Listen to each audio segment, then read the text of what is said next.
Something my dad was very adamant about with me growing up because I was a vocal child was that you do not cry in a tough conversation to gain emotional leverage or obfuscate the point.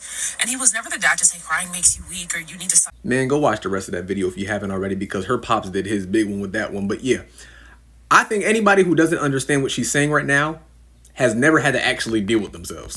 There's actually people that don't get what the hell she's saying right now.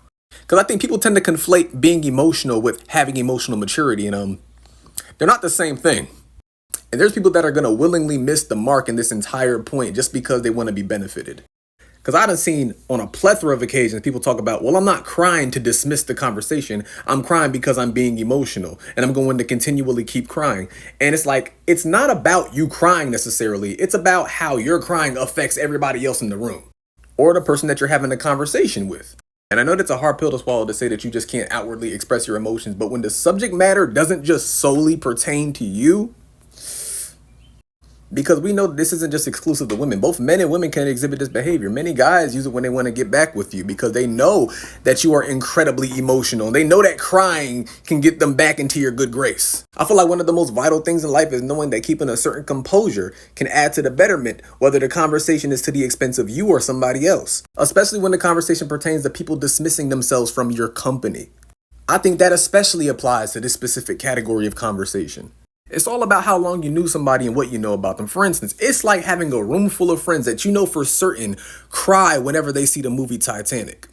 Now, follow along. It's like re-entering that same room full of people, knowing that if they see emotional distress on our face, they're going to be encouraged to take it easy on us. Even if we just so happen to be the villains. Or maybe you just made the same bad choice for the 12th time in a row. Some of us don't need to have it taken easy on us. Some of us need a raw and unfiltered awakening. And in order to acquire that awakening, you need somewhat of an imperturbable composure. But let's not be incompetent here. We've seen many occasions of crocodile tears. But I feel like we don't ask enough why people use crocodile tears in the first place. If they were to give you an answer, they would tell you it's because they know the reaction that they can incite from everybody else. Or they're used to inciting a reaction from everybody else and they're just using it as a defense mechanism at this point.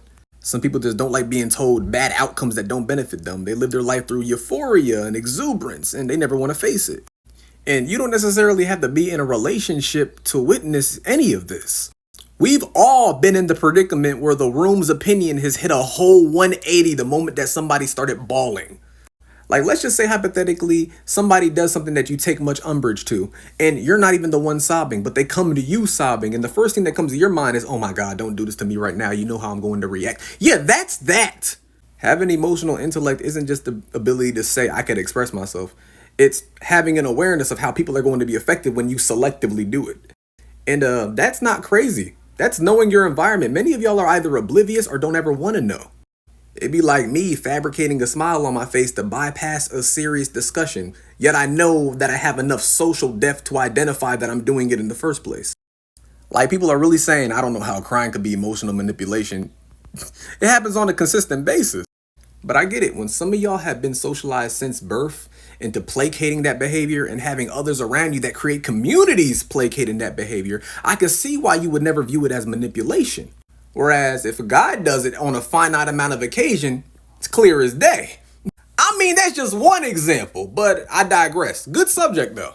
But nah, I'm not trying to dismiss y'all from expressing emotions. I think they're perfectly fine to express, so as long as you also acknowledge that you're not using them to dismiss the entire discussion.